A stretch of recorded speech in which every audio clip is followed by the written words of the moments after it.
This line isn't for your kind. The words cracked across the airport terminal like a whip. A heavy-set woman in a floral blouse planted her arm across the path of two young black girls, blocking them from the boarding gate. Gasps rippled through the waiting passengers. One of the twins gripped her boarding pass tighter, her eyes darting down, shoulders stiffening. The other froze, the sting of the insult burning deeper than the stares around them. The crowd shifted uncomfortably, but no one spoke. The silence pressed in, suffocating, as if the whole room agreed that they didn't belong. The woman sneered, leaning closer, voice sharp and mocking. "Did you really think you'd just stroll on this plane with the rest of us?" The older twin swallowed hard, trying to keep her voice steady. "We have tickets. Our mom booked them." Her words trembled, but the determination behind them was clear.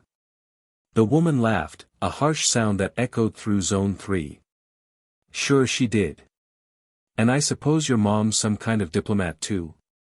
Passengers smirked, some pulling out phones to record. The younger twin's eyes watered, her fingers tightening around the strap of her pink backpack. She whispered, "Why are they staring at us like that?" but her sister didn't answer. Instead, she held her ground. A man in line muttered, "Just let them through, they're kids," but the employee shot him a glare that silenced him instantly. The air grew heavy with a sense of injustice. Every second of delay carved humiliation deeper into their young faces.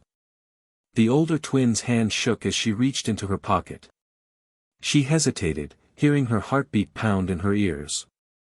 This wasn't supposed to be revealed, not here, not like this. Yet the taunting smile in front of her left no choice.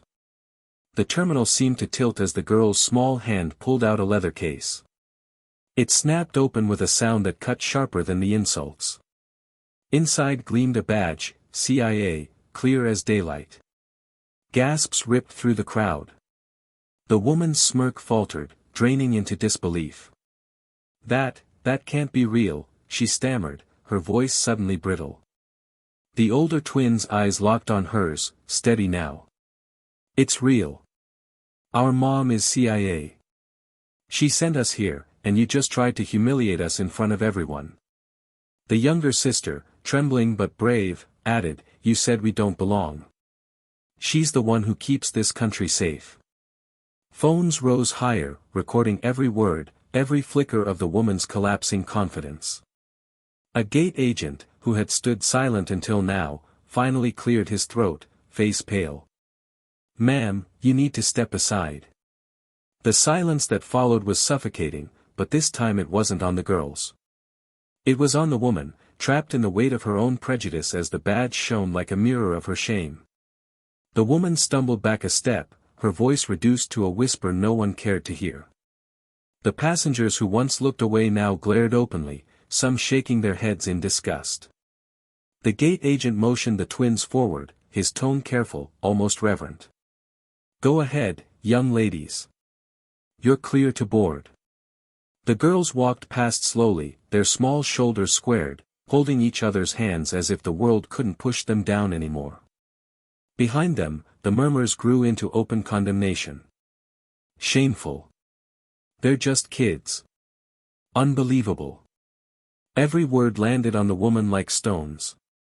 She tried to hide behind her sunglasses, but there was no hiding now. A man in uniform, just off duty, stepped closer, his voice firm. "Ma'am, you owe those girls an apology. Right now."